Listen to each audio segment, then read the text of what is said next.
Part 1. Hacking Your Internal World. You cannot have a positive life and a negative mind. Joyce Meyer. Chapter 2. Welcome to the Shit Show. Who the hell are you, anyway? Before you can deploy the 7, we need to establish exactly who you really are. This topic has confounded humans for centuries and spawned countless theories about the nature of human consciousness. But because your life force is so depleted, I won't waste your energy on an entertaining and educational tour de force of the many wild concepts endorsed by philosophers, theologians, healers, psychologists, scientists, and New Age spiritualists since the dawn of human self-awareness. Such discourse would easily eat up a whole chapter, yet it won't relieve your misery for more than a few moments. For our singular purpose, to resurrect your life force as quickly as possible, let's stick with what we know for sure. You are the one who is miserable. You have awareness, and you are painfully aware that you feel like crap, consistently and continuously, right? That miserable, crap-feeling entity is the one I'm here to help. How did you get this way? Perhaps you believe you're miserable because of the many things in life you did or didn't do, or because you're the hapless victim of evil-doing assholes, or because you're trapped in a pathetic situation, family, marriage, school, work, health, with no future prospects. Maybe it's because you're fat, skinny, hairy, bald, ugly, stupid, ignorant, lazy, selfish, hateful, weak, incompetent, broken down, boring, or just plain invisible. Maybe you believe life is pointless, and/or the injustice of human society is causing your misery. Did I miss your purported reason? If so, summarize it on page 6 of your PDF workbook. The real reason I am depressed or anxious is... Any of these may indeed be the persistent triggers or themes of your miserable depression and anxiety, but they are not the sustaining cause. Let's discuss. More than anything, we humans are perceivers. All our actions are driven by our perceptions. You may have been told that humans have 5 senses, but for our purposes, we have at least 8. Sight, hearing, touch, smell, taste, proprioception, body position, motion, and equilibrium, awareness of thoughts, awareness of feelings and emotions. While the first 6 senses stay active more or less constantly, most of their inputs are filtered by our attention. We attend selectively to the stimuli of the first 6 senses when we're awake. Perhaps you disagree with my describing thoughts and feelings as senses, because they don't involve sensing the reality outside ourselves, as the first 5 do. Thoughts and feelings are internal perceptions that we observe in a fashion similar to our external senses. Face it, we don't deliberately create thoughts and emotions any more than we generate smells or sights.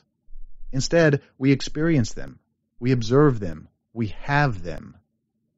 Sense number 7, our awareness of having thoughts, is by far the most consequential sense we experience from moment to moment. Your thoughts mediate between the incoming information from the first 6 senses and your resulting feelings and emotions, sense 8, and subsequent actions. You, the consciousness who is miserable, are sensing a continual stream of thoughts whether you want to or not.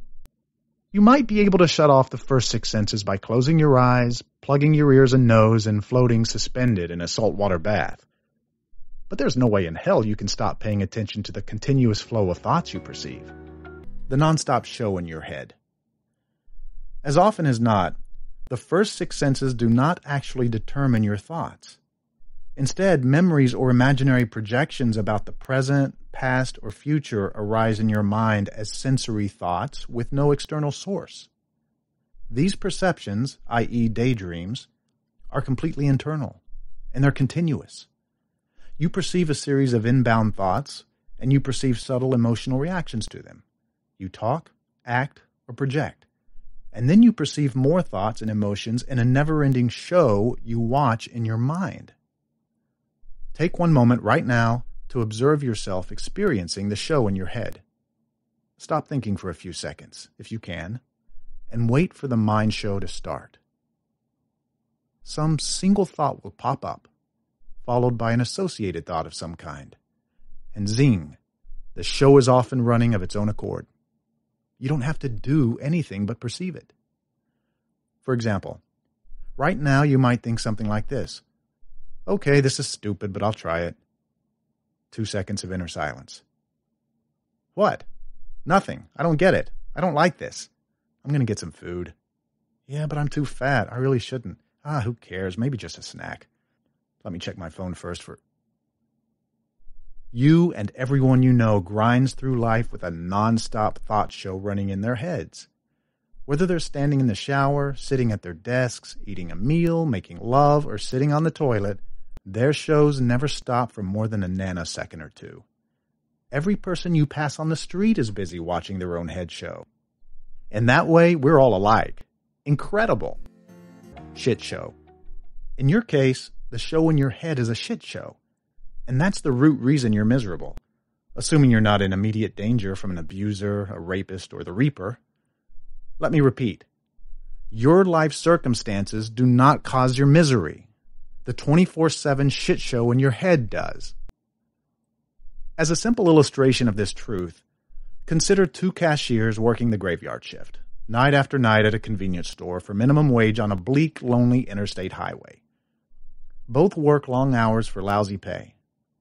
As the nights drag on, customers notice that one cashier is cheerful and upbeat, while the other is taciturn and surly. In other words, miserable. They both have shows going on in their heads, but only one has a shit show. Guess which one? Now, before you whip up your resistance to this concept, remember that your resistance does not serve you. Hold your yeah but protests and hear me out. I'll explain the thought-emotion loop that's torturing you, and then I'll give you the first 4 hacks that will provide palpable relief from your personal shit show. The core engine of your personal shit show is your thought-emotion loop. Your incessant stream of unpleasant thoughts triggers a continual series of subtle emotional reactions in you. In other words, you don't just have one massive feeling of misery. You actually experience an endless stream of smaller, painful, emotional hits. A normal head show becomes a shit show when, over an extended period of time, your thoughts generate a stream of emotional reactions that feel shitty. Each subtle, instantaneous emotion we experience falls somewhere within a range from joy to misery. You are miserable precisely because too many of your emotional reactions and perceptions fall closer to the misery end of the emotional scale. Let's call these the shitty emotions.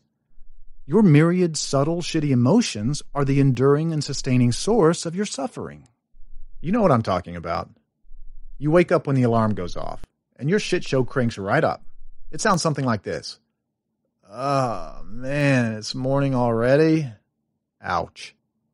Another night of lousy sleep. Ouch. I don't want to get up yet. Ouch. Shit. I gotta get ready for work. Ugh. I hate my job. Ouch. Maybe if I'd finished school, I could have gotten something better. Ow. Now I'm stuck forever in this shit job. Ugh. Oof. I gotta get high. It took us a few pages to get here, so let me repeat. You are miserable because you endure an endless stream of subtle, shitty feelings and emotions in response to certain thoughts that arise uninvited into your mind. What types of thoughts give rise to your shitty emotions? Well, obviously, shitty thoughts. The same few shitty thoughts over and over in an endless loop. Or a wide variety of consistently shitty thoughts. You, like the rest of this book's readers and millions of others, have a shit show going on in your head around the clock. Try to shut off your shit show completely for even 30 seconds and you will fail. This is the weird nature of human consciousness. The mind wanders 50% of the time. Yours, sadly, has wandered intractably into Shitsville. The contents of your thoughts, of course, include all the items listed above in your life circumstances. Shitty job, shitty family, shitty friends, shitty past, shitty prospects, shitty body, shitty self. Let me assure you, though, if any of these circumstances change suddenly for the better, you will think shitty thoughts about something new within a very short time.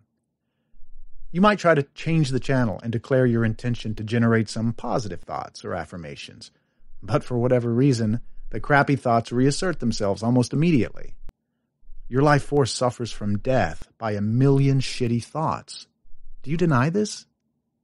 If so, just take a few minutes and make a mark in the box labeled Shitty Thoughts on page 7 of your PDF workbook for every thought you have that feels bad when it lands in your awareness.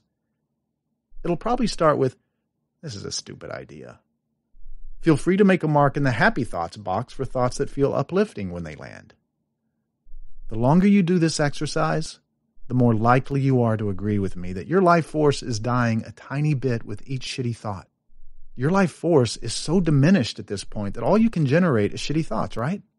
That realization is just another shitty thought, of course, that makes you feel even more miserable. Put a mark in the box. So, what are you going to do about this? You can start by forgetting about changing all of your life circumstances in one fell swoop.